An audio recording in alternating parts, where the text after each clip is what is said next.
साडे इष्ट दी साडे तख्त ते आके श्री गुरु ग्रंथ साहब का निरादर करने का कोशिश की जाती है। सो इदू वड्डा साडे कोले मसला, इदू वड्डा मुद्दा साडियां जमीनां, साडा परिवार, साडा होर सब कुछ इहदे सामने कुछ नहीं है ना। इदू उत्ते साडे लई कुछ नहीं है। जदों पंजाब च रहिंदियां रूहां ये गल नहीं समझदियां, या इस धरती ते जिन्होंने जिस धरती नूं आपां गुरुआं दी धरती कहने आ, इत्थे वसदे वड्डियां वड्डियां पंथक शख्सियतां यह गल नहीं समझदियां। देखो आपां सारी संगत बैठी हैं ते पंथ च साडे इत्थे बड़े स्कॉलर बैठे होने आ, पर पंथ च साडे होर बहुत वड्डियां वड्डियां शख्सियतां बैठियां, सिख स्कॉलर बैठे आ।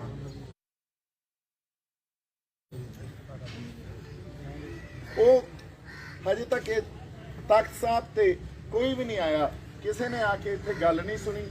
कोई श्रोमणी गुरुद्वारा प्रबंधक कमेटी दे किसी जिहड़ा नुमाइंदा होवे, उन्हां दा प्रधान जिहड़े होण, वो आके इत्थे गल सुन, क्योंकि गल है ही बहुत वड्डी। पहलां तां इस गल नूं समझिए, क्योंकि ये गल सिर्फ सरसे वाले तक सीमित नहीं आ, ये निरंकारियां तक सीमित नहीं आ, ये बादलों तक सीमित नहीं आ, या ये किसी कैप्टन तक सीमित नहीं है।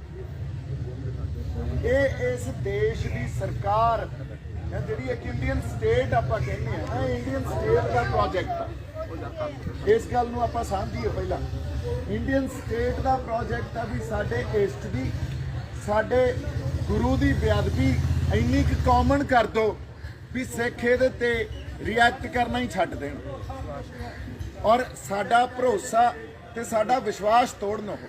क्योंकि जे असी पंजाब च खड़े होके जां लड़ते हैं ना, मुहिमां संघर्ष करते हैं, वो इसे करके करते हैं क्योंकि साडा श्री गुरु ग्रंथ साहब ते भरोसा, जिते वो भरोसा टुटिया साडा जज्बा टुट जाना। ये दोनों गल्लां जुड़दियां, ये गल्लां इस गल नूं पहलां समझिए।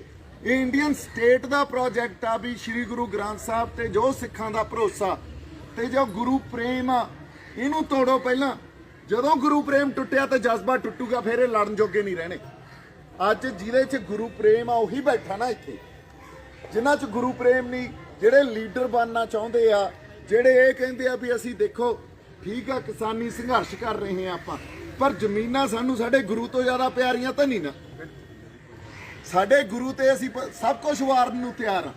सो जदों तक जिहड़े जागदी जमीर वाले या गुरु नूं प्यार करने वाले, गुरु च भरोसा रखने वाले जिहड़े सिख आ, वो ये गल नहीं समझणगे भी जे ये भरोसा टुटिया तो साडा जज्बा टुटू ते पंजाब दा किरदार बदल देना। ये कल्ले एक बंदे दा किरदार नहीं, ओवरऑल कम्यूनिटी दा किरदार बदल देना। ये इंडियन स्टेट दा प्रोजेक्ट है। इहदे पिछे आपां आम तौर ते एक भाषा यूज़ कर लैंदे आ, एजेंसियां। एजेंसियां की हुंदियां? एजेंसियां भी ये जिहड़ा इंडियन स्टेट आ, ये भी IB होवे, इत्थे ED होवे, इत्थे CBI होवे, इत्थे ईवन कोर्ट्स होण, पुलिस डिपार्टमेंट होण, इत्थे जिहड़े SHO SP SSP बैठे आ, वो नहीं जिम्मेवार। इहदे पिछे एक सोच चल रही आ, लगातार चल रही आ। वो चल क्यों रही आ? कल्ली आर्थिक लड़ाई नहीं है सिखां दी, सिखां दी तां पछाण दा मसला बन गया। साडी होंद दी लड़ाई लड़ी जाने आ, यही लड़ाई किसानी संघर्ष च लड़ी आपां, साडी होंद ते ही आके हमला करते हैं ना ये। तो जे असीं हजे नहीं समझते भी साडी होंद कित्थे पई आ, तो फिर आपदे इतिहास ते नज़र मारो थोड़ी जी। आपदे इतिहास नूं देखो, 10वें पातशाह दे इतिहास नूं देख लो, या गुरु नानक साहब तो 550 साल पुराना साडा इतिहास पहलां आपां देख लीए, तो सानूं समझ आजू साडी होंद कित्थे पई आ। हुण उस इतिहास च आपां तां अज बैठे आ, इत्थे वर्तमान च बैठे आ, पर तुसीं इतिहास की एक गल समझो, इनू दलील नाल समझी दियां हुंदियां गल्लां। इहदे पिछे भी कोई ना कोई मनोविग्यानक सोच देईदी हुंदी आ, फिर गल्लां संगत दे समझ आउंदियां। साडा 550 साल का इतिहास, साडा विरसा, उहदे च कोई इन्ना भी कोई नुक्स कढ के दिखा दे। इत्थे संगत बैठी आ, साडे इत्थे बाबा जी विद्वान भी बैठे आ, कोई साडे इतिहास च, साडे गुरुआं दे इतिहास च, साडे सिंह शहीदां दे इतिहास च कोई इन्ना भी नुक्स कढ के दिखा दे। दुनिया का कोई शख्स कढ के दिखा दे, नहीं कढ सकते। क्यों? ਜਿਹੜਾ ਪੰਥ ਸਾਜਿਆ ਗਿਆ ਜਦੋਂ 10ਵੇਂ ਪਾਤਸ਼ਾਹ ਨੇ ਇਸੇ ਤਖਤ ਤੋਂ ਇੱਕ ਪੰਥ ਦੀ ਸਾਜਨਾ ਕੀਤੀ ਤਾਂ ਪੰਥ ਤਾਂ ਸਾਜਿਆ ਹੀ ਪਰਉਪਕਾਰ ਲਈ, ਪ੍ਰਮਾਤਮਾ ਦੇ ਗੁਣ, ਅਕਾਲ ਪੁਰਖ ਦੇ ਗੁਣ ਉਹਨਾਂ ਚ ਪਾਤੇ।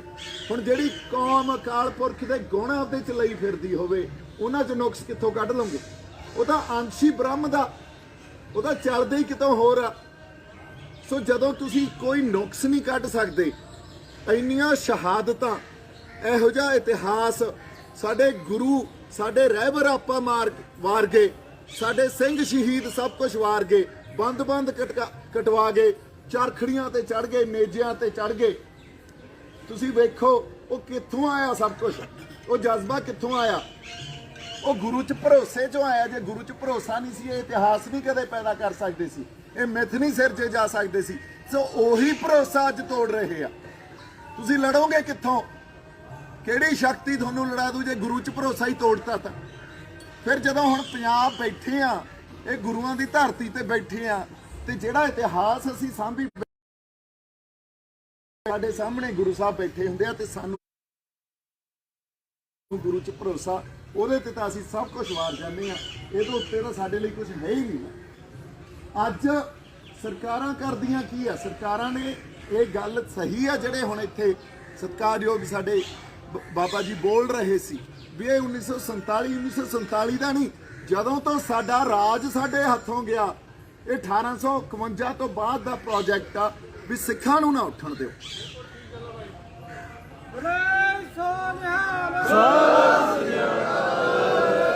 ਸੋ 1851 ਤੋਂ ਜਦੋਂ ਸਾਡੇ ਕੋਲੇ ਸਾਡਾ ਰਾਜ ਨਹੀਂ ਆ, ਅਸੀਂ ਗੁਲਾਮ ਆ। ਪਹਿਲਾਂ ਇਹ ਗੱਲ ਸਮਝੋ, ਗੁਲਾਮਾਂ 'ਚ ਇਹੀ ਕੰਮ ਹੁੰਦਾ। ਗੁਲਾਮਾਂ ਦੇ ਇਸ਼ਟ ਦਾ ਨਿਰਾਦਰ ਕਰਨ ਦੀ ਕੋਸ਼ਿਸ਼ ਕੀਤੀ ਜਾਂਦੀ ਆ, ਗੁਲਾਮਾਂ ਦੇ ਫਲਸਫਿਆਂ ਤੇ ਅਟੈਕ ਹੁੰਦੇ ਆ, ਗੁਲਾਮਾਂ ਦੇ ਸਿਧਾਂਤਾਂ ਤੇ ਅਟੈਕ ਹੁੰਦੇ ਆ, ਉਹਨਾਂ ਦੇ ਰਹਿਬਰਾਂ ਨੂੰ ਕਿਸ ਤਰ੍ਹਾਂ ਪੇਸ਼ ਕੀਤਾ ਜਾਂਦਾ, ਸਾਡੇ ਇਤਿਹਾਸ ਨੂੰ ਕਿਵੇਂ ਤੋੜਿਆ ਮਰੋੜਿਆ ਜਾਂਦਾ। ਹੁਣ ਸ਼੍ਰੋਮਣੀ ਗੁਰਦੁਆਰਾ ਪ੍ਰਬੰਧਕ ਕਮੇਟੀ ਦੀ ਗੱਲ ਕਰਦੇ ਆ, ਉਹਨਾਂ ਨੇ ਤਾਂ ਪ੍ਰਬੰਧ ਕਰਨੇ ਆ। ਸਭ ਤੋਂ ਵੱਡਾ ਪ੍ਰਬੰਧ ਤਾਂ ਗੁਰੂ ਸਾਹਿਬ ਦਾ ਕੋਈ ਨਿਰਾਦਰ ਕਰੇ, ਉੱਥੇ ਹੋਣਾ ਚਾਹੀਦਾ ਨਾ। ਤੇ ਜੇ ਪ੍ਰਬੰਧ ਹੀ ਨਹੀਂ ਕਰ ਸਕਦੇ ਤਾਂ ਫਿਰ ਛੱਡ ਕੇ ਪਾਸੇ ਹੋ ਜਾਣ।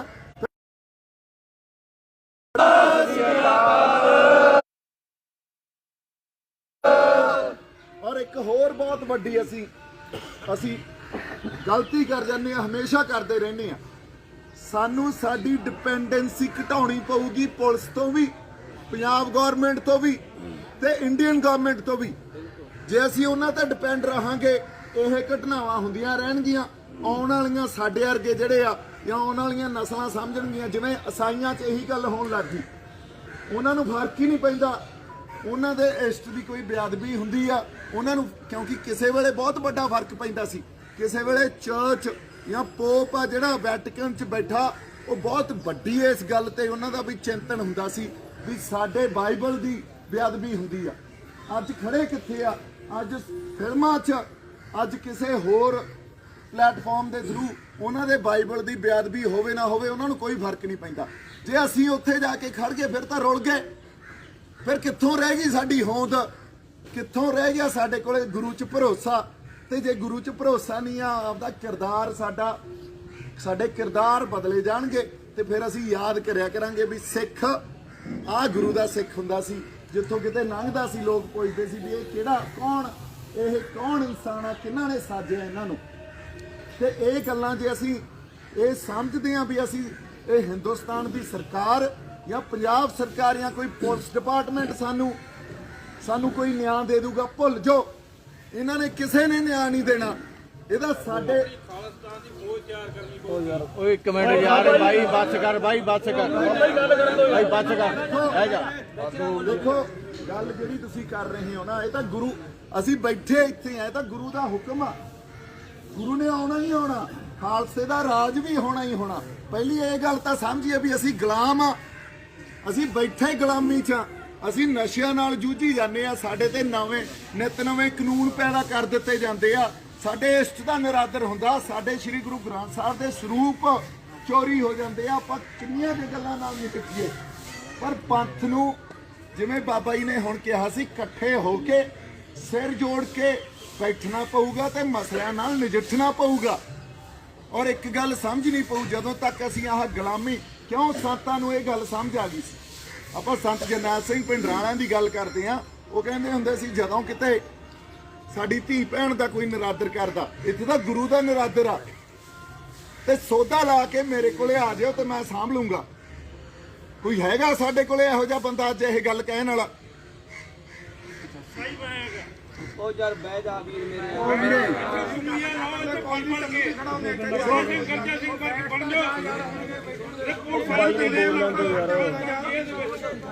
ਸੋ ਦੇਖੋ ਇੱਕ ਜਿਹੜੀ ਕੋਈ ਨਹੀਂ ਭਾਈ ਇਹੀ ਜਜ਼ਬਾ ਚਾਹੀਦਾ ਹੁਣ। ਆਹੋ ਜਾਂ ਤਾਂ ਮਾਰ ਕੇ ਇੱਕ ਗੱਲ ਨੂੰ ਹੋਰ ਆਪਾਂ ਸਮਝੀਏ। ਸੰਤ ਜਰਨੈਲ ਸਿੰਘ ਭਿੰਡਰਾਂਵਾਲੇ ਟਕਸਾਲ ਦੇ ਮੁਖੀ, ਟਕਸਾਲ ਜਿਹੜੀ 10ਵੇਂ ਪਾਤਸ਼ਾਹ ਨੇ ਸ਼ੁਰੂ ਕੀਤੀ, ਬਾਬਾ ਦੀਪ ਸਿੰਘ ਜੀ ਉਹਦੇ ਪਹਿਲੇ ਮੁਖੀ ਥਾਪੇ ਗਏ, ਤੇ ਉਹਦੀ ਇੱਕ ਰਵਾਇਤ ਸੀ। ਰਵਾਇਤ ਇਹ ਸੀ ਵੀ ਜਦੋਂ ਵੀ ਕੋਈ ਮੁਖੀ ਅਕਾਲ ਚਲਾਣਾ ਕਰਦੇ ਸੀ ਤੇ ਉਹ ਅਗਲਾ ਮੁਖੀ ਥਾਪ ਕੇ ਜਾਂਦੇ ਸੀ। ਸੰਤਾਂ ਨੇ ਇਹ ਗੱਲ ਵੀ ਨਹੀਂ ਕਦੇ ਕੀਤੀ, ਕਿਉਂਕਿ ਉਹਨਾਂ ਨੂੰ ਪਤਾ ਉਸ ਸਮੇਂ ਲੱਗ ਗਿਆ ਸੀ ਵੀ ਲੜਾਈ ਆ ਜਿਹੜੀ ਹੁਣ ਟਕਸਾਲਾਂ ਦੀ, ਸੰਪਰਦਾਵਾਂ ਦੀ, ਸੰਸਥਾਵਾਂ ਦੀ ਨਹੀਂ ਆ, ਇਹ ਤਾਂ ਪੰਥ ਦੀ ਲੜਾਈ ਆ। ਤੇ ਪੰਥ ਜਦੋਂ ਤੱਕ ਇਕੱਠੇ ਹੋ ਕੇ ਇਸ ਲੜਾਈ ਨੂੰ ਨਹੀਂ ਲੜੂਗਾ, ਉਦੋਂ ਤੱਕ ਅਸੀਂ ਇਹਨਾਂ ਮਸਲਿਆਂ ਨਾਲ ਹੀ ਜੂਝਦੇ ਰਹਾਂਗੇ, ਇੱਕ ਦੂਜੇ ਨੂੰ ਖਿੱਚਦੇ ਰਹਾਂਗੇ, ਇੱਕ ਦੂਜੇ ਦੀਆਂ ਲੱਤਾਂ ਖਿੱਚਦੇ ਰਹਾਂਗੇ। ਅੱਜ ਇੱਕ ਵਾਰੀ ਤਾਂ ਪੰਥ ਨੂੰ ਇਕੱਠੇ ਹੋਣਾ ਪਊ। ਇਦੋਂ ਵੱਡਾ ਮੌਕਾ ਸਾਡੇ ਕੋਲੇ ਕੀ ਹੋ ਸਕਦਾ? ਜਿੱਥੋਂ ਖਾਲਸਾ ਪੰਥ ਦੀ ਸਾਜਨਾ ਹੋਈ ਆ, ਤੁਸੀਂ ਵੇਖੋ ਉੱਥੇ ਆ ਕੇ ਕੋਈ ਨਰਾਦਰ ਕਰਦਾ, ਬੀੜੀ ਲਾਉਂਦਾ। ਯਾਰ ਆਪਾਂ ਇਦੋਂ ਵੱਧ, ਅੱਜ ਮੈਂ ਅੰਦਰ ਨਤਮਸਤਕ ਹੋ ਰਿਹਾ ਸੀ ਗੁਰੂ ਸਾਹਿਬ ਨੂੰ, ਤੇ ਇੱਕੋ ਹੀ ਗੱਲ ਨਿਕਲ ਰਹੀ ਸੀ ਵੀ ਮਾਫੀ ਦਿਓ ਗੁਰੂ ਸਾਹਿਬ, ਅਸੀਂ ਤੁਹਾਡੀ ਰੱਖਿਆ ਵੀ ਕਰ ਸਕੀਏ ਇਸ ਕਾਬਲ ਨਹੀਂ ਰਹੇ। ਯਾਰ ਇਸੇ ਕਾਬਲ ਵੀ ਨਹੀਂ ਰਹੇ ਆਪਾਂ, ਫਿਰ ਕਾਹਦੇ ਕੰਮ, ਕਾਹਦੇ ਪਰਿਵਾਰ, ਤੇ ਕਿਹੜੇ ਸਾਨੂੰ ਆ ਜ਼ਮੀਨਾਂ, ਜਾਂ ਕਿਹੜੇ ਸੰਘਰਸ਼? ਫਿਰ ਇੱਥੇ ਆ ਕੇ ਤਾਂ ਸਾਰੇ ਸੰਘਰਸ਼ ਖਤਮ ਹੋ ਜਾਂਦੇ ਆ ਨਾ। ਇਹਦੇ ਉੱਤੇ ਸਾਡੇ ਕੋਲੇ ਬਚਿਆ ਕੀ ਆ? ਫਿਰ ਜਾਂ ਤਾਂ ਅਸੀਂ ਇਹ ਕਹਿ ਦਈਏ ਵੀ ਅਸੀਂ ਬਾਈ ਜੀ ਸਿੱਖ ਨਹੀਂ ਆ, ਗੁਰੂ ਦੇ ਸਿੱਖ ਨਹੀਂ ਆ, ਬਦਾਵਾ ਦੇ ਜੀਏ। ਤੇ ਜੇ ਬਦਾਵਾ ਲਿਖ ਕੇ ਜਾਣਾ ਗੁਰੂ ਨੂੰ, ਤਾਂ ਫਿਰ ਇੱਥੇ ਬਾਈ ਸਾਰਿਆਂ ਕੋਲੇ ਆਪਦੀ ਉਹ ਗੁਰੂ ਨੇ ਤਾਂ ਖੁੱਲ੍ਹ ਦਿੱਤੀ ਆ। ਗੁਰੂ ਨੇ ਤਾਂ ਉਹ ਆਪਾਂ ਹਜ਼ੂਰ ਸਾਹਿਬ ਜਾ ਵੜੀਏ, ਕਹਿੰਦਾ ਮੈਂ ਅੱਠਾਂ ਜਨਮਾਂ ਤੱਕ ਤੇਰਾ ਸਾਥ ਨਹੀਂ ਛੱਡੂੰਗਾ।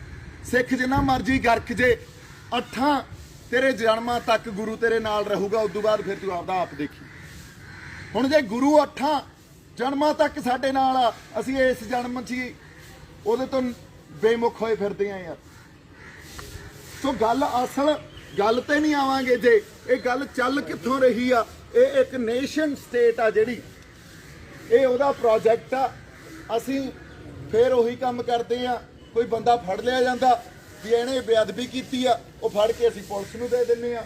ਪੁਲਿਸ ਉਹਦਾ ਸਾਨੂੰ ਨਿਆਂ ਨਹੀਂ ਦਿੰਦੀ, ਉਹਨੂੰ ਪ੍ਰੋਟੈਕਸ਼ਨ ਦੇ ਦਿੰਦੀ ਆ, ਤੇ ਮੁੜ ਕੇ ਅਸੀਂ ਸਿਰ ਜੋੜ ਕੇ ਆਪਾਂ ਬੈਠ ਜਾਂਦੇ ਆ। ਤੇ ਪੰਥ ਨੂੰ ਇਕੱਠੇ ਹੋ ਕੇ ਇਹਦਾ ਰਾਹ ਲੱਭਣਾ ਪਊਗਾ, ਔਰ ਪੰਥ ਨੂੰ ਇੱਕ ਹੋਰ ਹੁਕਮਨਾਮਾ ਜਾਰੀ ਕਰਨਾ ਪਊ ਵੀ 2 ਸਿੰਘ ਤਿਆਰ ਬਰ ਤਿਆਰ। ਸਾਨੂੰ ਕਿਸੇ ਟ੍ਰੇਨਿੰਗ ਦੀ ਜ਼ਰੂਰਤ ਨਹੀਂ, ਤੁਹਾਨੂੰ ਪਤਾ ਗੁਰੂ ਦਾ ਥਾਪੜਾ ਹੋਵੇ, ਕਿਸੇ ਦੀ ਟ੍ਰੇਨਿੰਗ ਦੀ ਜ਼ਰੂਰਤ ਹੈਗੀ ਆ। ਗੁਰੂ ਸਾਹਿਬ ਦੇ ਪੈਰੇ ਤੇ ਰਹਿਣਗੇ, ਤੇ ਜਿਹੜਾ ਪਿੰਡ ਰਾਖੀ ਨਹੀਂ ਕਰ ਸਕਦਾ, ਉਹ ਪਿੰਡ ਗੁਰੂ ਗ੍ਰੰਥ ਸਾਹਿਬ ਨੂੰ ਅਰਦਾਸ ਕਰਕੇ ਤੇ ਵਾਪਸ ਦਰਬਾਰ ਸਾਹਿਬ ਜਦੋਂ ਸ੍ਰੀ ਗੁਰੂ ਗ੍ਰੰਥ ਸਾਹਿਬ ਦੀ ਬੀੜ ਉੱਥੇ ਪਹੁੰਚਾ ਦੇ। ਬਿਲਕੁਲ ਹਨਾ ਸਾਨੂੰ ਹਾਂਜੀ। ਤੋ ਇਸ ਕਰਕੇ ਬਾਈ ਜੀ ਗੱਲ ਬਹੁਤ ਵੱਡੀ ਆ, ਪੰਥ ਨੂੰ ਇਕੱਠੇ ਹੋਣਾ ਪਊ। ਮੇਰੀ ਤਾਂ ਕੋਈ ਪੰਥਕ ਸ਼ਖਸੀਅਤ ਨਹੀਂ ਆ, ਨਾ ਹੀ ਮੈਂ ਪੰਥਕ ਰਿਪਰੈਜ਼ੈਂਟੇਸ਼ਨ, ਪਰ ਇਹ ਜ਼ਰੂਰ ਆ ਵੀ ਗੁਰੂ ਦਾ ਸਿੱਖ ਤਾਂ ਕਹਿ ਸਕਦੇ ਆ ਆਪਦੇ ਆਪ ਨੂੰ ਆਪਾਂ। ਸੋ ਇਹ ਵੀ ਜ਼ਰੂਰ ਆ, ਜੇ ਗੁਰੂ ਦੀ ਮਿਹਰ ਪਾਪੀਆਂ ਤੇ ਹੀ ਹੋ ਜਾਂਦੀ ਆ, ਉਹ ਪਾਪੀਆਂ ਜਿਹਦੇ ਤੇ ਮਾੜੀ ਮੋਟੀ ਸੋਝੀ ਆ ਗਈ, ਗੁਰੂ ਨੇ ਹੁਕਮ ਲਾਤਾ ਵੀ ਜਾਓ ਇਕੱਠੇ ਹੋ ਕੇ ਗੱਲਾਂ ਬਾਤਾਂ ਕਰੀਏ, ਕੋਈ ਸਿਰ ਜੋੜ ਕੇ ਬੈਠੀਏ, ਤੇ ਕੋਈ ਰਾਹ ਆਪਦਾ ਤਲਾਸ਼ੀਏ। ਜਦੋਂ ਤੱਕ ਅਸੀਂ ਆਪਦਾ ਰਾਹ ਆਪ ਨਹੀਂ ਤਲਾਸ਼ਾਂਗੇ ਨਾ, ਇਹਨਾਂ ਨੇ ਸਾਨੂੰ ਕੋਈ ਨਿਆਂ ਨਹੀਂ ਦੇਣਾ, ਤੇ ਨਿਆਂ ਵੀ ਮਿਲਣਗੇ ਜਿੱਦੇ ਪੰਥ ਖੜਾ ਹੋ ਗਿਆ। ਇਸ ਪੰਥ ਦੇ ਅੱਗੇ ਕੋਈ ਟਿਕ ਵੀ ਨਹੀਂ ਸਕਦਾ। ਜਿਹੜੇ ਤੁਰ ਸਕਦੇ ਆ ਉਹਦਾ ਆਸਰਾ ਹੀ ਜਾਣ ਵੀ ਅਸੀਂ ਫਲਾਣੇ ਥਾਂ ਤੇ ਨਿਆਂ ਲੈ ਲਾਂਗੇ, ਜਾ ਕੇ ਉੱਥੇ ਲੈ ਲਾਂਗੇ। ਨਿਆਂ ਕਿਤੇ ਨਹੀਂ ਮਿਲਣਾ, ਨਿਆਂ ਗੁਰੂ ਨੇ ਆਪ ਹੀ ਦੇਣਾ। ਉਦੋਂ ਦੇਣਾ ਜਿੱਦੇ ਅਸੀਂ ਤਿਆਰ ਬਰ ਤਿਆਰ ਹੋ ਗਏ ਤੇ ਜਿੱਦੇ ਅਸੀਂ ਇੱਕ ਹੋ ਗਏ। ਇਹ ਤਾਂ ਇਹ ਸਮਝ ਲਓ ਗੁਰੂ ਸਾਡੇ ਤੋਂ ਰੁੱਸਿਆ ਹੋਇਆ, ਸਾਡੇ ਤੇ ਗੁਰੂ ਦੀ ਕਿਰਪਾ। ਸੋ ਗੱਲਾਂ ਕੱਲੀਆਂ ਅਕਾਲੀ ਜਾਂ ਕੈਪਟਨਾਂ ਤੱਕ ਸੀਮਤ ਨਹੀਂ ਆ, ਕੱਲੀਆਂ ਗੱਲਾਂ ਬੀਜੇਪੀ ਤੱਕ ਸੀਮਤ ਨਹੀਂ ਆ। ਇਹਦਾ ਬਾਲੀ ਡੂੰਘੀ ਮਾਰ ਮਾਰੀ ਜਾਂਦੇ ਆ ਸਾਨੂੰ, ਉਦੋਂ ਪਿੱਛੋਂ ਚੱਲਦੀਆਂ। ਇਹ ਕੱਲ ਨੂੰ ਬੀਜੇਪੀ ਬਦਲ ਜਾਣੀ ਆ, ਕੱਲ ਨੂੰ ਕੋਈ ਹੋਰ ਸਰਕਾਰ ਆ ਜੇ, ਸਾਡੇ ਨਾਲ ਵਤੀਰਾ ਨਹੀਂ ਬਦਲਣਾ। ਔਰ ਸਾਡੇ ਕੋਲੇ ਆਪਾਂ ਕਹਿੰਦੇ ਆ ਵੀ ਖਾਡੇ ਦੀ ਧਾਰ ਚੋਂ ਨਿਕਲਿਆ ਪੰਥ, ਫਿਰ ਤੁਸੀਂ ਕਿੱਥੋਂ ਟਿਕ ਕੇ ਬਹਿ ਜਾਓਗੇ? ਫਿਰ ਜੇ ਤੁਸੀਂ ਆਪਦੇ ਆਪ ਨੂੰ ਇਹ ਕਹਿੰਦੇ ਹੋ ਵੀ ਅਸੀਂ ਤਾਂ ਖਾਡੇ ਦੀ ਧਾਰ ਚੋਂ ਨਿਕਲੇ ਆ, ਫਿਰ ਕਿੱਥੋਂ ਟਿਕ ਕੇ ਬਹਿ ਜਾਓਗੇ? ਤੁਹਾਡਾ ਜਨਮ ਕਿਸੇ ਮੰਤਰ ਪੜ੍ਹ ਕੇ ਥੋੜੀ ਹੋਇਆ, ਤੁਹਾਡਾ ਤਾਂ ਜਨਮ ਖਾਡੇ ਦੀ ਧਾਰ ਚੋਂ ਹੋਇਆ। ਫਿਰ ਤੁਸੀਂ ਆਪਦੇ ਕਿਰਦਾਰ 'ਚ ਤਾਂ ਵਾਪਸ ਜਾਓ। ਜਿੱਦੇ ਕਿਰਦਾਰ 'ਚ ਵਾਪਸ ਜਾ ਕੇ ਆਪਦੇ ਇਤਿਹਾਸ ਵੱਲ ਵੇਖਿਆ, ਸਾਨੂੰ ਸਾਡੇ ਜਵਾਬ ਆਪੇ ਹੀ ਮਿਲ ਜਾਣੇ ਆ। ਬੋਲੇ ਸੋ ਨਿਹਾਲ। ਸਤਿ ਸ੍ਰੀ ਅਕਾਲ। ਸੋ ਬਾਕੀ ਇਹ ਤਾਂ ਚਲੋ ਗੱਲਾਂ ਖੜੀਆਂ, ਆਪਾਂ ਖੜੇ ਹੋ ਕੇ ਚਾਰ ਗੱਲਾਂ ਕਰ ਲੀਆਂ। ਬਾਕੀ ਹੋਰ ਬਹੁਤ ਗੱਲਾਂ ਜਿਨ੍ਹਾਂ ਤੇ ਚਿੰਤਨ ਸਾਨੂੰ ਕਰਨਾ ਚਾਹੀਦਾ।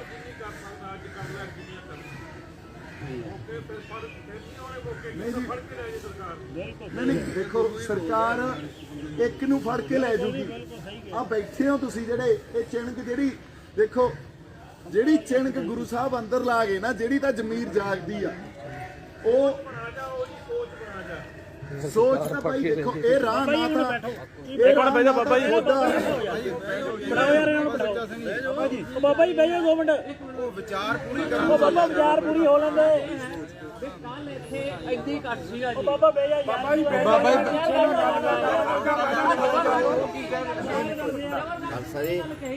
ਵੀ ਆਪਾਂ ਕਚਹਿਰੀਆਂ 'ਚ ਜਾਣਾ, ਵੀ ਉੱਥੇ ਗੋਲੀ ਨਹੀਂ ਚੱਲ ਸਕਦੀ, ਉਹ ਸਾਡੇ ਨਾਲ ਤੁਰਿਓ ਵੀ ਜਿਹਨੂੰ ਆਪਣੀ ਜਾਨ ਨਹੀਂ ਪਿਆਰੀ। ਕੇਵਲ ਤੇ ਕੇਵਲ 35 ਜਾਂ 40 ਸਿੰਘ ਰਹਿ ਗਏ, ਬਾਕੀ ਕੋਈ ਨਹੀਂ ਉੱਥੇ ਗਿਆ। ਇੱਥੇ ਗੱਲਾਂ ਬੜੀਆਂ ਮਾਰਦੇ ਨੇ। ਮੈਂ ਵੀਰ ਨੂੰ ਕਹਿੰਦਾ ਵੀ ਕਰੇ ਆਪਣੀ। ਦੇਖੋ ਗੱਲ ਆਏ ਆ,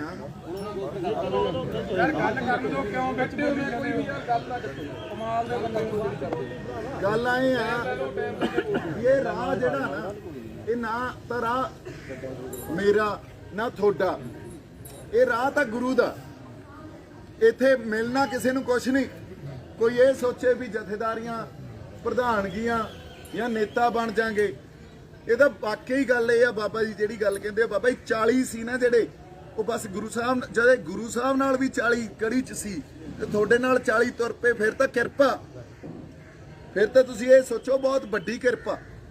ਸੋ ਇਹ ਰੋਸ ਨਹੀਂ ਆ, ਤੁਸੀਂ 40 ਨੂੰ ਲੈ ਕੇ ਹੀ ਤੁਰ ਪਓ। ਤੁਸੀਂ ਵੇਖਿਓ ਤਾਂ ਸਹੀ ਹੁੰਦਾ ਕੀ ਆ, ਹਨਾ। ਇੱਕ ਕਿਸਾਨੀ ਸੰਘਰਸ਼ 'ਚ ਇੱਕ ਨਵਰੀਤ ਦੀ ਸ਼ਹਾਦਤ ਨੇ ਸਾਰਾ ਸੰਘਰਸ਼ ਹਲਾਤਾ ਸੀ। ਬਾਕੀ ਜਿਹੜੇ ਉੱਥੇ ਬੈਠੇ ਮਰੀ ਜਾਂਦੇ ਆ, ਉਹਨਾਂ ਨੂੰ ਸ਼ਹੀਦੀ ਦਾ ਦਰਜਾ ਦੇਈ ਜਾਂਦੇ ਆ। ਦੱਸੋ, ਜਿਹੜਾ ਕੋਈ ਬਿਮਾਰੀ ਨਾਲ ਮਰ ਗਿਆ, ਜਿਹੜਾ ਕੋਈ ਉੱਥੇ ਬੈਠਾ ਕਿਸੇ ਨੂੰ ਦਿਲ ਦਾ ਦੌਰਾ ਪੈ ਗਿਆ, ਉਹ ਸ਼ਹੀਦ ਕਿਵੇਂ ਹੋ ਗਿਆ? ਸ਼ਹੀਦ ਦੀ ਪਰਿਭਾਸ਼ਾ ਤਾਂ ਸਾਨੂੰ ਪਤਾ ਨਾ। ਇੱਕ ਨਵਰੀਤ ਦੀ ਸ਼ਹਾਦਤ ਨੇ ਸਭ ਕੁਝ ਹਲਾਤਾ ਸੀ। ਤੇ ਜੇ 40 ਲੈ ਕੇ ਤੁਸੀਂ ਸ਼ਹਾਦਤ ਜਜ਼ਬਾ ਰੱਖਣ ਵਾਲੇ ਤੁਰ ਪਏ, ਉਹਨਾਂ ਨੇ ਤਾਂ ਕੀ ਕੁਝ ਹਿਲਾ ਦੇਣਾ। ਤੁਸੀਂ ਸੋਚੋ ਤਾਂ ਸਹੀ ਇਸ ਗੱਲ ਨੂੰ। ਸੋ ਜਿਹੜੇ ਬੈਠੇ ਕਿਸਾਨੀ ਸੰਘਰਸ਼ 'ਚ ਕੋਈ ਮਰੀ ਜਾਂਦਾ, ਉਹ ਸ਼ਹਾਦਤ ਦਾ ਕੀ ਮੁੱਲ ਆ ਬਾਈ? ਨਹੀਂ, ਇੱਕ ਮਿੰਟ ਸੁਣੋ ਠੀਕ ਆ ਗੱਲ ਤਾਂ ਬਾਈ ਜੀ, ਗੱਲ ਸੁਣੋ ਗੱਲ ਉਹਨਾਂ ਨੂੰ ਕਹਿ ਨਹੀਂ ਸਕਦੇ ਯਾਰ। ਗੱਲ ਸੁਣ ਲੈ ਯਾਰ ਬਾਈ, ਗੱਲ ਤਾਂ ਸੁਣ ਯਾਰ। ਉਹ ਸੁਣੋ ਭਾਈ ਜੀ, ਇੱਕ ਮਿੰਟ। ਉਹ ਤੁਹਾਡਾ ਰੋਸਾ ਵੀ ਮੈਂ ਇੱਕ ਮਿੰਟ ਦੱਸਦਾ। ਜਿਹੜੀ ਸ਼ਹਾਦਤ ਹੁੰਦੀ ਹੈ ਨਾ, ਉਹ ਇੱਕ ਮਿੰਟ ਗੱਲ ਸੁਣੋ। ਉਹ ਇੱਕ ਮਿੰਟ ਬਾਬਾ ਜੀ, ਇੱਕ ਮਿੰਟ ਬਾਬਾ ਜੀ, ਕੋਈ ਇਹਨਾਂ ਨੂੰ ਖੜੇ ਕਰਕੇ ਇੱਕ ਮਿੰਟ ਬੈਠੋ। ਬਾਬਾ ਜੀ ਉਹਨਾਂ ਦੀ ਗੱਲ ਅਸੀਂ ਇਹ ਨਹੀਂ ਕਹਿੰਦੇ ਕੁਝ ਵੀ ਗਲਤ ਆ ਉਹ ਕੁਰਬਾਨੀ ਨਹੀਂ ਸ਼ਹੀਦ ਨਹੀਂ ਕਹਿ ਸਕਦੇ ਸ਼ਹੀਦ ਉਹਨੇ ਸਾਹਮਣੇ ਹੋਈ ਚੱਲ ਰਹੀ ਆ